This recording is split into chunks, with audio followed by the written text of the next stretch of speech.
And now, a conversation with Henrietta Fore on how private sector partners help achieve U.S. goals abroad.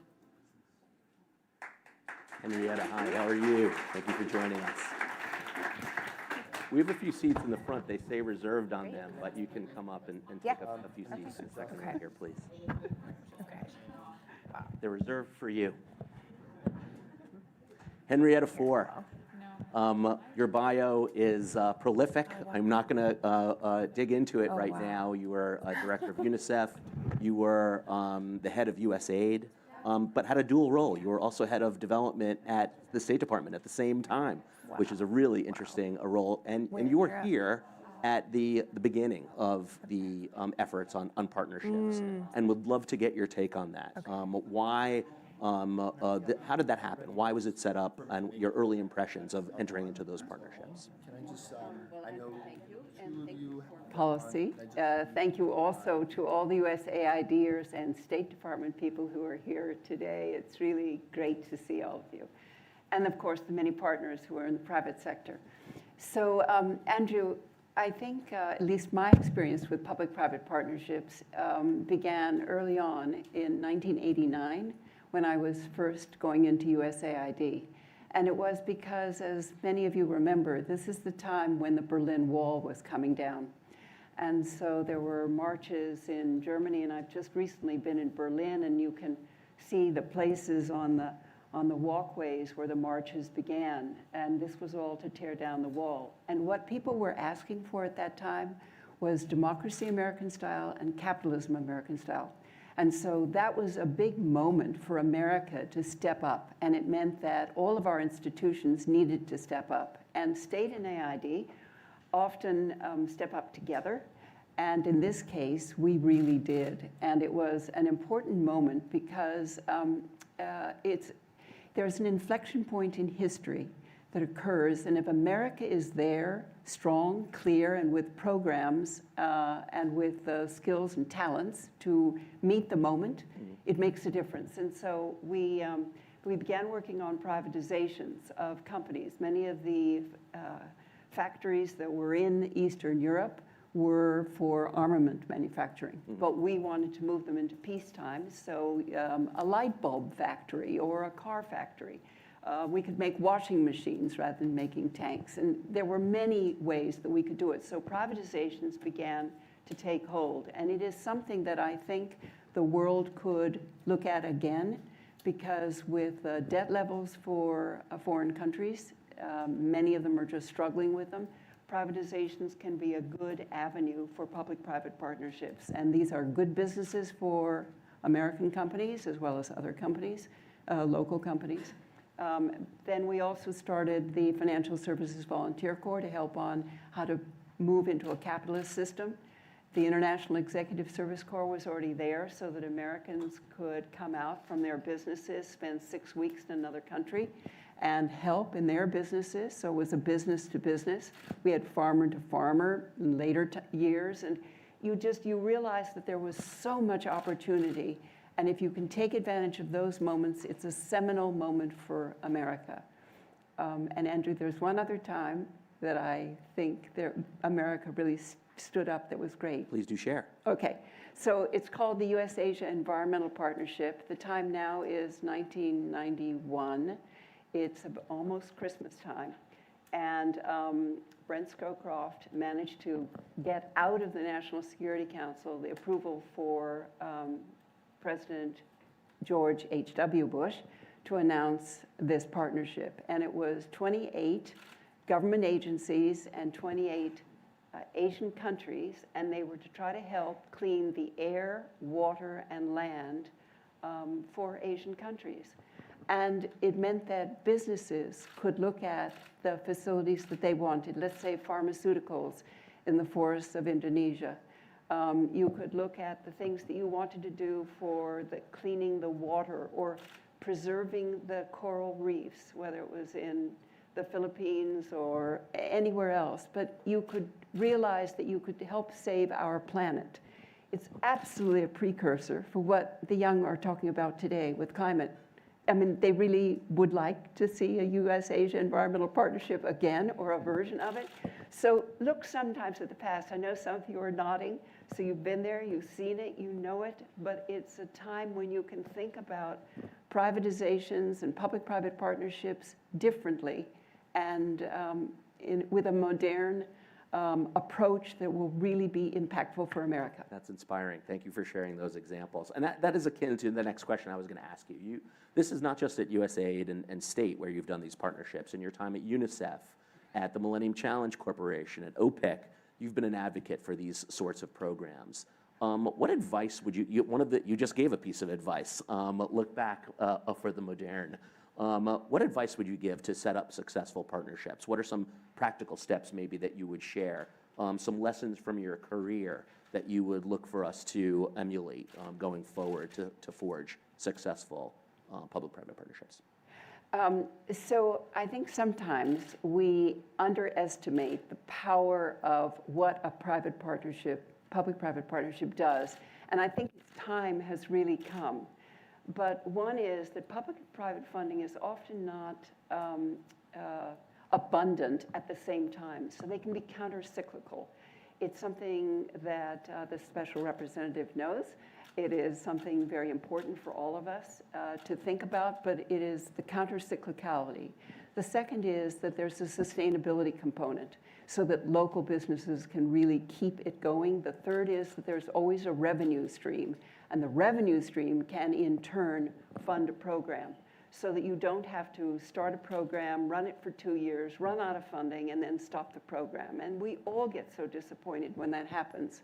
So the structure of public-private partnerships are really important, but it's their nature, it's their complementarity is what is their great strength. So one piece of advice is go big, go important. It's just, the world needs big ideas. Don't do just the small things that help one part of a village in one country at a time. So, for instance, at UNICEF, we were encouraging connecting every school in the world to the internet.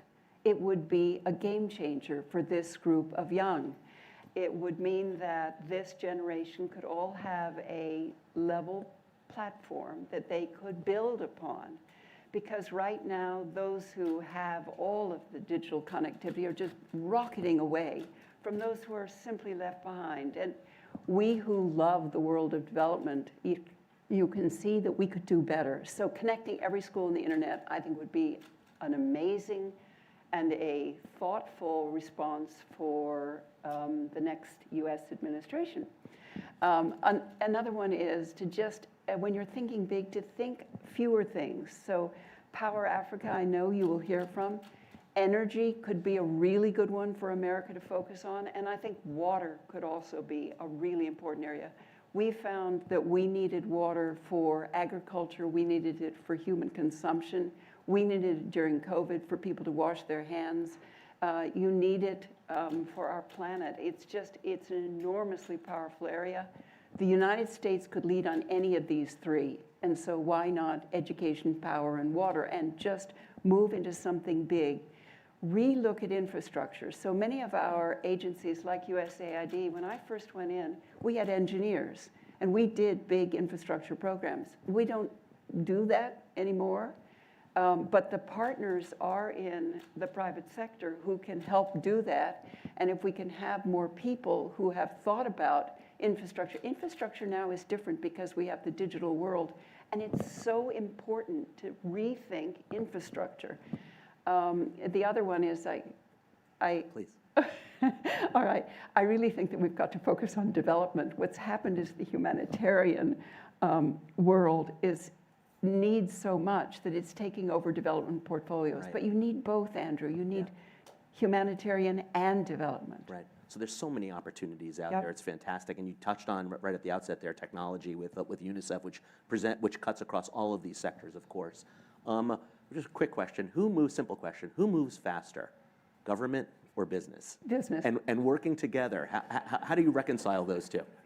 Well, business speeds up government, which is great. And they don't see the same barriers, which is really important. And so you help each other. And I think that in this next world, of which you all are all a part of, people who can connect between public and private, people who can connect the dots, people who get the collaboration, you're going to be the ones that are going to be needed. You're going to be in short supply. You've got to work everywhere in every country, and you're going to be really, really important. So that public-private mix, the speed of it, is going to be very important. And it's important to amp that up. And the financing is Yeah, very so important. let's talk about that. If you had recommendations for everyone here in the field who are actively working on these programs right now, for growing partnerships in future, for making them more successful and sustainable, what would those recommendations be structurally? So first is I would create some formulas, some simple formulas that would work for public and private entities. What happens now is that we customize everything, and it takes forever to do it. It's also really difficult if you are in a developing country, and let's say you're a new minister, you've not done the finance portfolio before, and you meet with your American counterparts, and they know everything. So you need just some simple, basic formulas that are transparent to everyone, that could move public and private money, because there are loans, guarantees, equity, forfeit, all sorts of mechanisms, but they are not as transparent as they could be. So one of the things we could do is simplify, have a few very good, simple formulas that the World Bank, USAID, state, IMF, everyone just used across the world. It would help immensely in the developing countries. And you would do those in different sectors, those formulas. So in infrastructure, in education, in healthcare, et cetera. And that would make the setting up and the structuring of these programs that much more efficient and helpful. Exactly, I think Andrew. that's excellent advice. And maybe Kristalina and AJ Bung are listening right now. So what would you say, this all sounds fantastic. We often learn, though, from things that didn't go particularly well. Either mistakes that we've made or structures that didn't quite work out the way they wanted to. In fact, the special representative referenced that. It's impossible for everything to work out perfectly. Maybe you could share some things that haven't worked quite as well, and you might be referencing that by coming up with the financing, a simpler and more understandable financing structure. It's just too complicated to try and reinvent the wheel and restructure that each time. But what are some examples of things that didn't quite work, and what could we take forward from that to improve going forward? So Andrew, I was hoping you weren't going to ask that question. But let me give you an example from my time at UNICEF, but also before. When Ebola first hit, I don't think we quite knew what to do with it, and we weren't prepared for it. And could we have done more in a public-private partnership? I think we could have.